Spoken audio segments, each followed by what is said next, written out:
Hello students, welcome to my YouTube channel Champa Enlighten. আহাচোন আমি আজি এই ভিডিওটিত অধ্যায় 4 কাৰ্বন আৰু তাৰ যৌগসমূহৰ বিষয়ে আলোচনা কৰো। এই ভিডিওটিত আমি কাৰ্বন ডাই অক্সাইডৰ গঠন, ইথেন, ইথিন, ইথাইন, মিথেন আদিৰ গঠনৰ বিষয়ে শিকিম আৰু লগতে বেনজিন আৰু সাইক্লোহেক্সেনৰ গঠন কেনেকুৱানো আমি আকিম আৰু সিহঁতৰ সংকেতৰ বিষয়েও জানিম। আহাচোন আমি ভিডিওটো আৰম্ভ কৰো। প্ৰথমতে আমি কাৰ্বন ডাই অক্সাইডৰ গঠন শিকো। আহা, কাৰ্বন ডাই অক্সাইডৰ সংকেত হল CO2। ইয়াতে এটা কাৰ্বন পৰমাণু আছে আৰু দুটা অক্সিজেন পৰমাণু আছে। প্ৰথমতে আমি ইহঁতৰ পৰমাণু ক্ৰমাংক লিখি ইলেক্ট্ৰনীয় বিন্যাস লিখি লব লাগিব। এতিয়া প্ৰথমতে আমি কাৰ্বনটো লৈছো। কাৰ্বনৰ পৰমাণু ক্ৰমাংক কিমান? 6 নহয় জানো? এই 6 টো আমি ব্ৰেকেটৰ ভিতৰত লিখিলো। লিখি ইয়াৰ পৰা আমি ইলেক্ট্ৰনীয় বিন্যাস লিখিম। ইলেক্ট্ৰনীয় বিন্যাস লিখা সূত্ৰটো কি আছিল? 2n square. তাৰমানে প্ৰথম ঘৰত দুটা ইলেক্ট্ৰন সোমায়, তাৰ পিছৰ ঘৰত 8টা ইলেক্ট্ৰন সোমাব, তাৰ পিছত 18টা ইলেক্ট্ৰন সোমাব, এনেকে সোমাই গৈ থাকিব। এতিয়া ইয়াত 6টা আছে নহয়, প্ৰথম ঘৰত আমি দুটা দিলো, দুটা দিয়াৰ পিছত কিমান থাকিল? 4টা থাকিল ন? সেই 4টাটো সেকেন্ড ঘৰত সোমাব। একেলগে বুজি পাইছা? ইয়াৰ পিছৰটো হল অক্সিজেন পৰমাণু। আকৌ আমি অক্সিজেনৰ বিষয়ে লিখো। এতিয়া অক্সিজেনৰ পৰমাণু ক্ৰমাংক 8। গতিকে ইয়াৰ ইলেক্ট্ৰনীয় বিন্যাস কিমান হ'ব? প্ৰথম ঘৰত দুটা, ইয়াৰ পৰা যদি দুটা ইলেক্ট্ৰন গুচি যায় কেইটা থাকিব? 6টা থাকিব নহয় জানো? গতিকে ইয়াত হ'ব 6, 2.6। এতিয়া প্ৰথমে আমি কেন্দ্ৰীয় পৰমাণু কাৰ্বনটো লিখি ললো। এতিয়া কাৰ্বনৰ বাহিৰৰ কক্ষত কেইটা ইলেক্ট্ৰন আছে? আমাৰ 4টা ইলেক্ট্ৰন। সেই 4টা ইলেক্ট্ৰন আমি দুফালে দিম, কাৰণ কাৰ্বনে অক্সিজেনৰ লগত দ্বি বান্ধনী গঠন কৰে। ইলেক্ট্ৰন দুটা আমি ক্ৰছ চিন হিচাপে দিছো। দুফালে দুটা দুটা দিলো, 4টা কমপ্লিট হল। তাৰ পিছত আমাৰ অক্সিজেন আছে দুটা পৰমাণু আৰু অক্সিজেনৰ কেইটাকে আছে বাহিৰৰ কক্ষত? 6টা ইলেক্ট্ৰন। এই 6টা ইলেক্ট্ৰন দুটাই বান্ধনীত অংশগ্ৰহণ কৰিব। পৰমাণু বেলেগ কাৰণে আমি ইয়াত ডট চিত্ৰ ব্যৱহাৰ কৰিছো বা ফুট চিত্ৰ আমি ব্যৱহাৰ কৰিছো। এতিয়া ইয়াতে আমি অক্সিজেনটো লিখিলো। অক্সিজেনৰটো দুটা ডট ইফালে দিলো, দুটা ইলেক্ট্ৰন আৰু কেইটা থাকিলে? 4টা থাকিলে। সেই 4টা আমি ইয়াত দুটা ওপৰত দিলো আৰু দুটা বাওঁফালে দি দিলো। ঠিকে আছে? ঠিক তেনেকে আনটো অক্সিজেনৰ কাৰণে আমি আঁকিম। আকৌ অক্সিজেন পৰমাণুটো লিখি ললো, লৈ দুটা ইলেক্ট্ৰন বান্ধনীত অংশগ্ৰহণ কৰিব। গতিকে বান্ধনী কাৰ্বন থকা পৰমাণুৰ চাইডে দিলো দুটা আৰু বাকি দুটা ওপৰত দিলো। কেইটা থাকিলে? আৰু দুটা থাকিলে, সেই দুটা আমি সোঁফালে দি দিলো। এতিয়া কাৰ্বনে হওক বা অক্সিজেনে হওক, ইহঁতে সুস্থিৰ ইলেক্ট্ৰনীয় বিন্যাস লাভ কৰিবৰ বাবে নিয়নৰ সজ্জা লাভ কৰিব লাগিব। এতিয়া নিয়নৰ ইলেক্ট্ৰনীয় বিন্যাস হল 2.8। তাৰমানে তাৰ বাহিৰৰ কক্ষত 8টাকৈ ইলেক্ট্ৰন আছে। ইয়াতে আমি 8টা ইলেক্ট্ৰন দি পেলাই ৰাউণ্ড কৰিম। এইটো কাৰ্বনটো চাওঁ প্ৰথমতে। কাৰ্বন চালো, ইয়াত কেইটা আছে? 2টা, 3টা, 4টা, 5টা, 6টা, 7টা, 8টা। এই 8টা আমি এটা গোল বনাই দিম। গোলৰ ভিতৰত আমি ৰাউণ্ড কৰি ৰাখিলো। হৈছে? ঠিক তেনেকে এইটো অক্সিজেনৰ, ইয়াত 4টা আৰু এইফালে বাহিৰত 4টা, 8টা হৈ যাব। ইয়াত এনেকে ৰাউণ্ড কৰিবা তোমালোকে। ঠিক তেনেকে এইটো অক্সিজেনৰ কাৰণে ইয়াৰ 4টা আৰু বাহিৰৰ 4টা, টোটেল 8টা। ইয়াতো আমি ৰাউণ্ড কৰিলো। এইটো হৈছে ফুট চিত্ৰ। আকৌ যদি আমি বান্ধনীত লিখো, প্ৰথমতে কাৰ্বন লিখিলো, তাৰপিছত ইয়াতে দুযোৰ ইলেক্ট্ৰন আছে, গতিকে আহিব দ্বি বান্ধনী। তাৰপিছত আহিলে আমাৰ পৰমাণুটো। পৰমাণুটো কি আছে? Oxygen O। তাৰপিছত আকৌ ইয়াত চালো দুযোৰ ইলেক্ট্ৰনে আছে ইয়াতো, গতিকে কি আহিব? আমাৰ দ্বি বান্ধনী আহিলে আৰু লগতে পৰমাণুটো আহিব অক্সিজেন O। আৰু এই দুটাৰ পৰা আমি কি লিখিব পাৰো? অৰ কাৰ্বন আছে এটা, অক্সিজেন কেইটা আছে? 2টা। গতিকে কি হব? CO2। আকৌ এবাৰ কৈ দিছো চোৱা। প্ৰথমতে আমি কেন্দ্ৰীয় পৰমাণুটো ললো, বা যি দুটা পৰমাণু আছে সেই দুটা তোমালোকে পৰমাণু ক্ৰমাংক লিখিবা, ইলেক্ট্ৰনীয় বিন্যাস লিখিবা। লিখি বাহিৰৰ কক্ষত কেইটা ইলেক্ট্ৰন আছে চাবা। চাই পেলাই সেইমতে আমি ইয়াত ফুট চিত্ৰ আঁকিব লাগিব। পৰমাণু যদি বেলেগ বেলেগ হয় তেনেহলে এটা যদি ডট দিয়া, আনটো ক্ৰছ দিবা। এতিয়া ইয়াতে কাৰ্বনৰ প্ৰথমতে আমি 4টা আঁকিলো, এই 4টা দিলো। কাৰ্বনে যিহেতু অক্সিজেনৰ লগত দ্বি বান্ধনী গঠন কৰে, গতিকে আমি অক্সিজেনৰ দুটা ইফালে দিলো, বাকি 4টা ইফালে দি দিছো। ঠিক তেনেকে এইটো পৰমাণু আঁকিলো। তাৰ পিছৰটো লাইনটো কেনেকৈ আহিল চোৱা কাৰ্বনটো লিখিলো ইয়াতে দুজোৰ ইলেক্ট্ৰন আছে দুটা বান্ধনি দিলো অক্সিজেন পৰমাণুটো আছে লিখিলো ইয়াতেও দুজোৰ ইলেক্ট্ৰন আছে গতিকে দুটি বান্ধনি দিছো আকৌ অক্সিজেন পৰমাণুটো আছে অক্সিজেন পৰমাণুটো আনিলো তাৰ পিছৰ লাইনটো চোৱা কাৰ্বনটো লিখিলো আৰু অক্সিজেন দুটা আছে কাৰণে CO2 বুজি পাইছা এখিনি এতিয়া আমি মিথেনৰ গঠনটো চাওঁ আহা মিথেনৰ সংকেত হ'ল CH4 ইয়াৰ নাম হ'ল মিথেন মনত ৰাখিবা তোমালোকে এইবিলাক পৰীক্ষা আহি থাকে কিন্তু দেই কাৰ্বন ডাই অক্সাইড মিথেন ইথেন ইথাইন বেনজিন সাইক্লোহেক্সেন এটা একদম কমন কোৱেশ্চন পৰীক্ষাত প্ৰত্যেক বছৰে আহি থাকে তোমালোকে প্ৰশ্ন চালেই গম পাবা এতিয়া প্ৰথমতে আমি আকৌ আগৰ নিচিনাকৈ কাৰ্বনটো লিখি লওঁ কাৰ্বনৰ 6 হলে কিমান হ'ব ইলেক্ট্ৰনীয় বিন্যাস 2.4 তাৰ পিছত হাইড্ৰোজেন আছে হাইড্ৰোজেনৰ কিমান হ'ব পৰমাণু ক্ৰমাংক 1 গতিকে ইলেক্ট্ৰনীয় বিন্যাসও 1 এতিয়া প্ৰথমতে আমি কাৰ্বনটো লিখি লম কেন্দ্ৰীয় পৰমাণুটো কাৰ্বনে হাইড্ৰোজেনৰ 4টা পৰমাণু আছে নহয় 4টা পৰমাণুৰ লগত এক বান্ধনিৰ সৃষ্টি কৰে এডালকে 4ডাল বান্ধনি গতিকে আমি 4টা ইলেক্ট্ৰন চাৰিওফালে দিম ডট এটা দি পেলাই দিলো চাৰিফালে 4টা ডট আঁকিলো যেহেতু কাৰ্বনৰ 4 আছিল হয়নে এতিয়া হাইড্ৰোজেনৰ 1 কিন্তু 4টা হাইড্ৰোজেন আছে নহয় গতিকে আমি হাইড্ৰোজেনৰ ইলেক্ট্ৰনটো ক্ৰস এটা দি পেলাই হাইড্ৰোজেন পৰমাণুটো চাৰিওফালে লৈ আহিম ইয়াতে ক্ৰস এটা দিলো হাইড্ৰোজেন পৰমাণু লিখিলো আকৌ ইয়াত ক্ৰস এটা দিলো হাইড্ৰোজেন পৰমাণু লিখিলো আকৌ ইয়াত ক্ৰস এটা দিলো হাইড্ৰোজেন পৰমাণু লিখিলো এতিয়া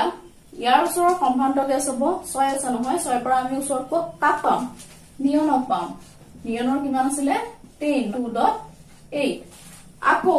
আমি হাইড্ৰোজেনৰ চাম হাইড্ৰোজেনৰ ওচৰৰ সম্ভান্ত গেছ হৈছে হিলিয়াম আমি সম্ভান্ত গেছৰ চাৰ্টখন পঢ়িছো নহয় ইয়াৰ আগৰ ভিডিঅটো তোমালোকে চাই লবা পাৰ্ট 1 টোত হিলিয়ামৰ 2 গতিকে ইয়াত হ'ব 2 এতিয়া হাইড্ৰোজেনক লাগিব বাহিৰৰ কক্ষত দুটা ইলেক্ট্ৰন আৰু কাৰ্বনটো যেটো আছে তাক লাগিব কেটা 8টা গতিকে আমি কাৰ্বনৰ 8টা ৰাউন্ড কৰো 1 2 3 4 5 6 7 8 গুটেই কিটা নহয় জানো গতিকে এবাৰ গুটেই কিটা ৰাউন্ড হ'ব এই নিয়নৰ সজ্জা লাভ কৰিলে এতিয়া ই আকৌ কি কৰিব দুটা ইলেক্ট্ৰন লব লৈ পেলাই হিলিয়ামৰ সজ্জা লাভ কৰিব এটো হাইড্ৰোজেনও ঠিক তেনেকে ওপৰখিনি মুছি দিছে দেই ইউ কি কৰিব হাইড্ৰোজেনৰ লগত হাইড্ৰোজেনে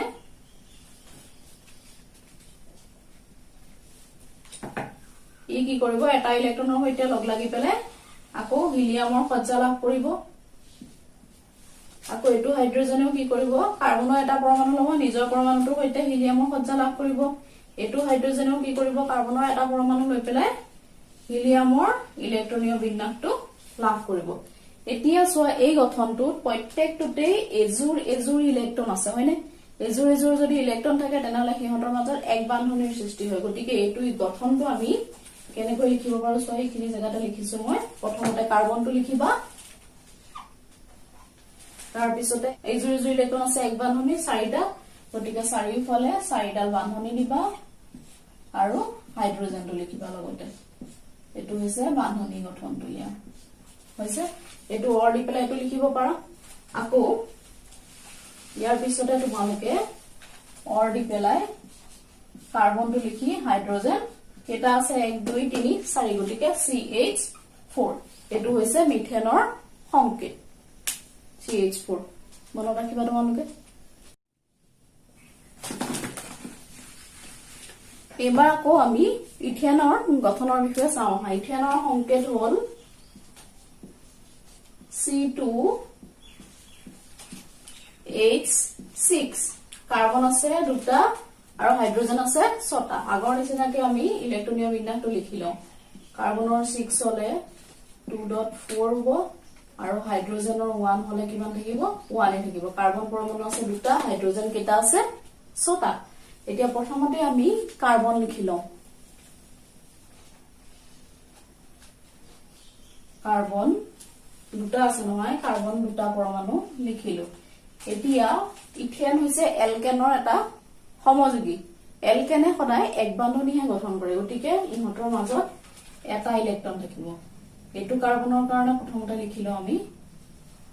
এটো কাৰ্বনৰ 4টা ইলেক্ট্ৰন চাৰিফালে দি ললো ঠিক তেনেকে এটো কাৰ্বনে ইয়াৰ লগত এক বান্ধনীহে কৰিব যেহেতু এলকেন গটিকে এফালে থাকিলে এটা ইলেক্ট্ৰন আৰু বাকি চাৰিফালে থাকিলে চাৰিটা ইলেক্ট্ৰন আৰু হাইড্ৰোজেন আমাৰ কেটা আছে 6টা হাইড্ৰোজেনৰ ইলেক্ট্ৰন কেটাকে আছে এটাকে গটিকে হে এটাকে ইলেক্ট্ৰন এই 6টা ইলেক্ট্ৰন ইয়াৰ 1 2 3 4 5 6 এই গুটেই ফালে এটা ক্ৰস আৰু এটা হাইড্ৰোজেন আহিব লগত ক্ৰসটো হৈছে হাইড্ৰোজেনৰ এই ইলেক্ট্ৰনটো ক্ৰস এটা দি পেলাই তোমালোকে হাইড্ৰোজেনটো লিখি দিবা ক্ৰস এটা দিবা হাইড্ৰোজেন এটা লিখিবা ক্ৰস এটা দিবা হাইড্ৰোজেন এটা লিখিবা এতিয়া কাৰ্বনৰ ওচৰৰ সম্বন্ধকে চাকো আগৰ নিচিনাকে নিয়নৰ সজ্জা লাভ কৰিব নিয়নৰ 3 হলে কিমান হ'ব 2.8 তাৰ বাহিৰৰ কক্ষত কেটা লাগে আমাৰ 8টা আকৌ হাইড্ৰোজেনৰ ওচৰৰ সম্বন্ধকে হৈছে হিলিয়াম 2 হলে ইয়াক বাহিৰৰ কক্ষত লাগিব কেটা দুটা গটিকে আমি প্ৰত্যেকটো কাৰ্বনৰ লগত 8টা কৈ ইলেক্ট্ৰন ৰাউন্ড কৰিম 1 2 3 4 5 6 7 8 হৈছে এইখিনি লিখি আহিব তাৰমানে বুজি পাইছা 8টা হলে 1 2 3 4 5 6 7 8 হল ঠিক তেনেকে এটো কাৰ্বনৰ সোৱা এই গুটেই কিটা লবই হিটোৰ নিচিনাকে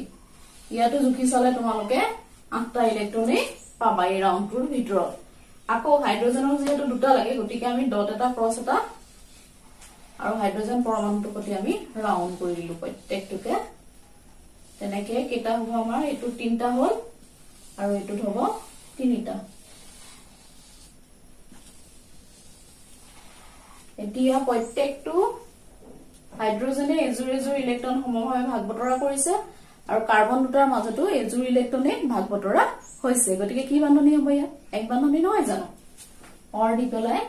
তোমালোকে গঠনটো লিখিব পাৰিবা প্ৰথমতে কাৰ্বনটো লিখা কাৰ্বন সিঙ্গল বান্ধনী কাৰ্বন দিবা আৰু 1 2 3 4 5 6 ছফালে ছডাল এডাল দুডাল তিনিডাল চাৰিডাল পাঁচডাল ছডাল বান্ধনী দিলো এতিয়া মূৰত আমি কোন আছিল হাইড্ৰোজেন আছিল হাইড্ৰোজেনটো লগাই দিম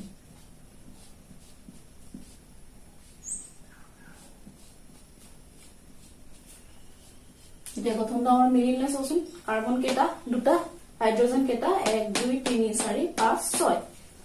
এটুকে আকৌ আমি অৰ বুলি কি লিখিব পাৰো C2H6 এটো হৈছে ইথেনৰ বিন্দু গঠন একেলগে বুজি পাইছা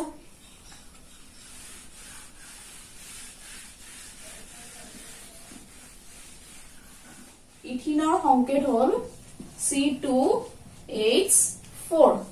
এতিয়া আগৰ নিচিনাকে তোমালোকে কাৰ্বন আৰু হাইড্ৰোজেনৰ বিষয়ে লিখি লবা কাৰ্বন হল 6 2.4 আৰু হাইড্ৰোজেন কিমান আছিল 1 হলে কিমান হ'ব ইলেক্ট্ৰনীয় বিন্যাস ইয়াৰ 1 এ হ'ব এতিয়া ইথিন যেহেতু এলকিন হলে সদায় ডি বান্ধনী হ'ব মানে মাজত কাৰ্বন দুটাৰ মাজত দুজোৰ ইলেক্ট্ৰন থাকিব এটো কাৰ্বনৰ ইয়াত দিলো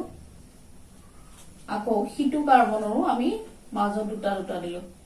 এতিয়া ইয়াৰ আৰু দুটা ইলেক্ট্ৰন বাকি আছে নহয় এটোৰ কাৰণে আমি দুটা দিলো এটোৰ কাৰণে দিলো আমি এই দুটা বাকি থকা দুটা এটা ইয়াত হ'ব আৰু এটা ইয়াত হ'ব এটোৰ ঠিক তেনেকে এফালে এটা হ'ব আৰু এটোৰ মূৰত এটা হ'ব লগতে হাইড্ৰোজেনটো আমি ক্ৰস এটা দি পেলাই হাইড্ৰোজেনটো লৈ আহিম ইয়াতো তেনেকে ক্ৰস এটা দি হাইড্ৰোজেন আনিলো আৰু এফালেও কি কৰিম আমি ক্ৰস এটা দি পেলাই হাইড্ৰোজেন লিখিলো ইয়াতো কি কৰিম আমি ক্ৰস এটা দি পেলাই হাইড্ৰোজেন পৰমাণুটো লিখি দিলো এতিয়া আমি আকৌ ৰাউন্ড কৰিব লাগিব ইয়াৰে কি হ'ব এই দুটা হিলিয়ামৰ সজ্জা লাভ কৰিলে ইয়াৰ দুটা ললো হিলিয়ামৰ সজ্জা লাভ কৰিলে আগতেটো বুজাইছো তোমালোকে বুজি পাইছাই চাগে ইয়াতো দুটা ললো হিলিয়ামৰ সজ্জা লাভ কৰিছে ইয়াতো দুটা ললে হিলিয়ামৰ সজ্জা লাভ কৰিলে এতিয়া ইয়াৰ দুটা আৰু এই দুটা লৈ পেলাই এই কাৰ্বনটোৱে কি কৰিব নিয়নৰ সজ্জা লাভ কৰিব ঠিক তেনেকে এটো কাৰ্বনে কি কৰিব ইয়াৰ চাৰিটা লব এই চাৰিটা লৈ পেলাই ইয়াৰ চাৰিটা ইয়াৰ দুটা আগৰ হাইড্ৰোজেনটোৰ লগৰ দুটা টোটাল কেটা হল 1 2 3 4 5 6 7 8টা হল গতিকে ই কি কৰিব নিয়নৰ সজ্জা লাভ কৰিব ইয়াক আকৌ আমি বান্ধনী এনেদৰে লিখিব পাৰো C ডাবল বন্ড যেহেতু ইয়াত দুজোৰ ইলেক্ট্ৰন আছে গতিকে ডাবল বন্ড আহিলে ডাবল বন্ড C এফালে কেইজোৰ আছে ইলেক্ট্ৰন এজোৰ এফালে এটা বান্ধনী তলৰ ফালে এটো এটা বান্ধনী ইয়াতো আছে এজোৰ এফালে এটা বান্ধনী ইয়াতো আছে এজোৰ গতিকে ইয়াতো এটা বান্ধনী আৰু মূৰত কি থাকিব হাইড্ৰোজেন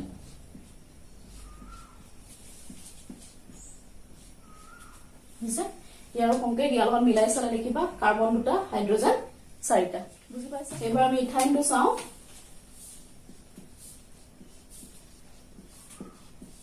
ইথাইনৰ সংকেত হল C2H2 এটো হৈছে এলকেন গ্ৰুপ ইয়াৰে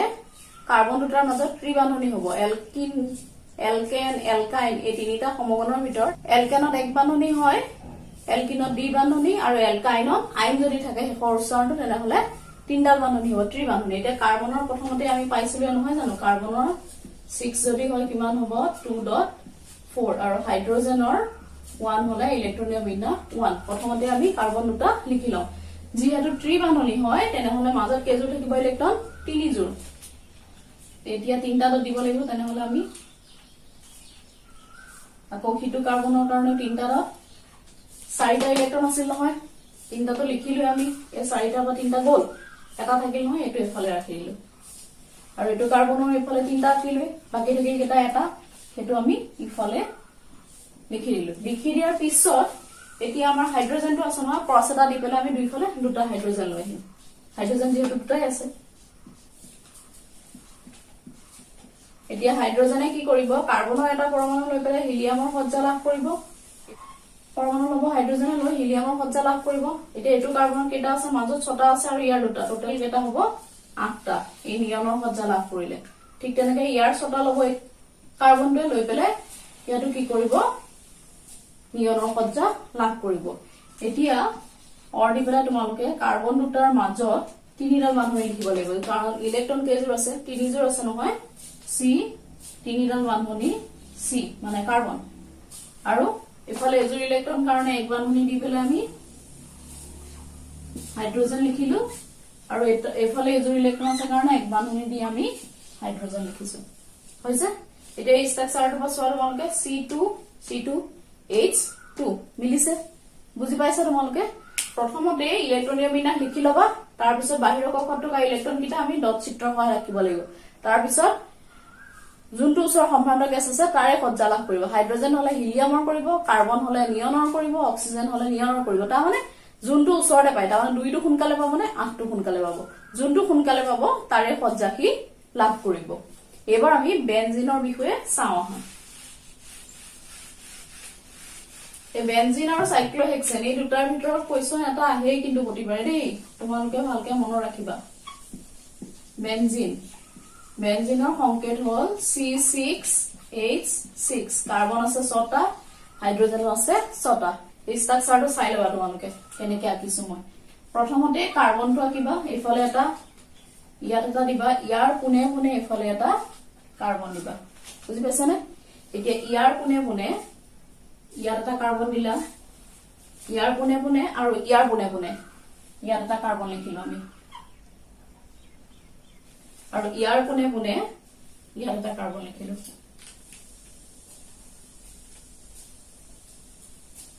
হৈছে এতিয়া প্ৰত্যেকটো কাৰ্বনৰ পৰা এডাল এডাল আমি বান্ধনী আঁকি দিম এই বান্ধনীৰ দৈৰ্ঘ্য যাতে সমান সমান হয় তোমালোকৰ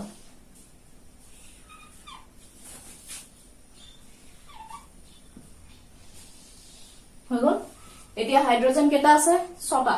গতিকে তোমালোকে সফালে 4টা কাৰ্বনৰ মূৰত এডাল এডালকে বান্ধনী আঁকা এনেকুৱাকে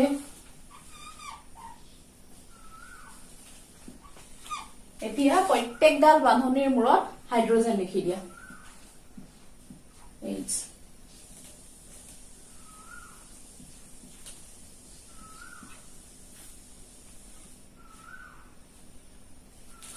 ইয়াতো H লিখিবা আৰু ইয়াতো H লিখিবা এতিয়া ইয়াতে চোৱা এই কাৰ্বনটোতে চোৱা কেটা বান্ধনী হল এটা দুটা তিনটা এতিয়া কাৰ্বনে সদায় চতুৰ সহযোজ্যতা ধৰ্ম দেখুৱায় তাৰ মানে কাৰ্বনৰ চাৰিফালে সদায় চাৰিডাল বান্ধনী থাকিবই লাগিব এতিয়া ইয়াতে যেহেতু তিনিডাল আছে ইয়াতে আমি এডাল দি দিম দিয়াৰ লগে লগে এটো কাৰ্বনত চোৱা চাৰিটা হৈ গলে 1 2 3 4 হলে এটো কাৰ্বনত চোৱা আকৌ 1 2 3 4 ইয়াৰ হৈ গল এইটো কাৰ্বনত চোৱা আকৌ কিমান হ'ব 1 2 3 হাই আছে ইয়াত এটা আমি আকৌ বান্ধনি দি দিলো আঁকি দিলো চাৰিডাল হৈ গ'ল ইয়াৰ কাৰণে ইয়াতো চোৱা আকৌ 1 2 3 4 ইয়াৰ কাৰণে চাৰিটা হ'ল এতিয়া আকৌ এইটো কাৰ্বন চোৱাচোন কেটা হ'ব 1 2 3 হাই আছে ইয়াতো আমি কি কৰিব লাগিব এটা বান্ধনি আঁকি দিব লাগিব তেতিয়া হলে এইটো কাৰ্বনৰ কাৰণে চাৰিটা হৈ যাব 1 2 3 4 আৰু এইটো কাৰ্বনৰ কাৰণে 1 2 3 4 চাৰিডাল হৈ গ'ল এতিয়া তোমালোকে এইটো এনেকেও মনত ৰাখিব পাৰা যে কাৰ্বনৰ চাৰিকাষেটো চাৰিডাল হলে কেতিয়াবা যদি তোমালোকে পাহৰি যোৱা তেনেহলে এটা ঘৰৰ পিছত এটা ঘৰ আমি গ্যাপ দিম তাৰ পিছত এটা লাঞ্চ দিম তাৰ পিছত এটা গ্যাপ দিম আকৌ তাৰ পিছত দিলো হৈছে এইটো কিন্তু মনত ৰাখিবা দেই এইটো কোৱেশ্চন আহে 1 মাৰ্ক একদম কমন কোৱেশ্চন এইটো বেনজিন C6H6 প্ৰথমতে কাৰ্বন ছটা আঁকি লবা তাৰ পিছত বান্ধনি কিডাল দিবা ছডাল বান্ধনি তাৰ পিছত কি কৰিবা এডাল এডালকে বান্ধনি আঁকিবা মূৰত তাৰ পিছত হাইড্ৰোজেন ছটা আছে নহয় ছটা দি দিবা দি পেলাই বান্ধনি কিবা তিনডাল হয় গতিকে কি কৰো আমি এডাল এডাল মাজে মাজে দি দিও এটা ঘৰ এৰি এটা ঘৰ দিছো তেতিয়া হলে কি হয় চাৰিডাল মিলি যায় ঠিক আছে এবাৰ আমি সাইক্লোহেক্সেনৰ বিষয়ে জানো আহা এবাৰ আমি সাইক্লোহেক্সেনৰ বিষয়ে জানো আহা সাইক্লোহেক্সেন এই কোৱেশ্চনটো আহি থাকে কিন্তু 1 মাৰ্কৰ কমন কোৱেশ্চন তোমালোকৰ পৰীক্ষাত কোৱেশ্চন বেংক চালে বা কোৱেশ্চন পেপাৰ পুৰণা যদি চোৱা প্ৰিভিয়াস ইয়াৰৰ তেতিয়া হলে তোমালোকে গম পাবা সাইক্লোহেক্সেনৰ সংকেত হল C6H12 এতিয়া প্ৰথমতে আমি কাৰ্বন কেইটা আঁকি ল'ব লাগিব এটো কাৰ্বন এটা আঁকিলো ইয়াৰ পুনে পুনে এটো কাৰ্বন আঁকিবা ইয়াৰ পুনে পুনে এটা কাৰ্বন আঁকিলো এটো তাৰ পিছত ইয়াৰ পুনে পুনে আঁকিলো আমি এটো কাৰ্বন হৈছে এইফালে এটা আঁকিবা কাৰ্বন ইহঁতৰ পৰা সমান দূৰত ইয়াৰ পুনে পুনে ইয়াত এটা কাৰ্বন আঁকিবা হলনে ছটা কাৰ্বন হল 1 2 3 4 5 6 মিলি গল ছটা কাৰ্বন এতিয়া আমাৰ কি কৰিম সবৰে মাজত এডাল এডাল বান্ধনি দি দিম প্ৰত্যেকটো কাৰ্বনৰ মাজত আমি এডাল এডাল বান্ধনি আঁকিব লাগিব তাৰ পিছত হাইড্ৰোজেন দুটা আছে নহয় প্ৰত্যেকটো কাৰ্বনৰ চাৰিফালে কেডাল আছে ইয়াৰ দুডাল ইয়াৰ দুডাল এটো কাৰ্বনৰ দুডাল গটিকে প্ৰত্যেকটোতে আমাৰ দুডাল বান্ধনি আৰু লাগিবই বাহিৰৰ ফালে আমি দুডাল বান্ধনি আঁকি দিলো সবৰে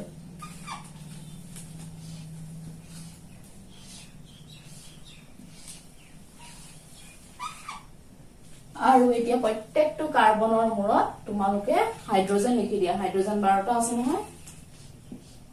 HH কে লগাই দিয়া প্ৰত্যেকটো মূৰত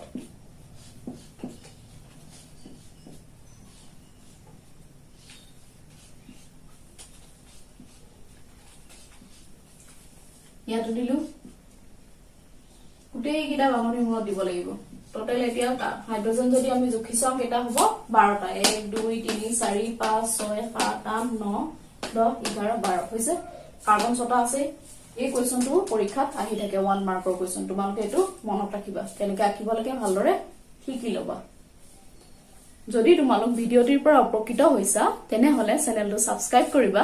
লগতে কাষতে থকা বেল আইকনটো প্ৰেছ কৰিবলৈ নাপাহৰিবা যাতে মই ভিডিও আপলোড কৰাৰ লগে লগে তোমালোকৰ তাত নটিফিকেশন যায় ভিডিওটো মনোযোগেৰে শুনাৰ বাবে সকলোকে ধন্যবাদ জনালো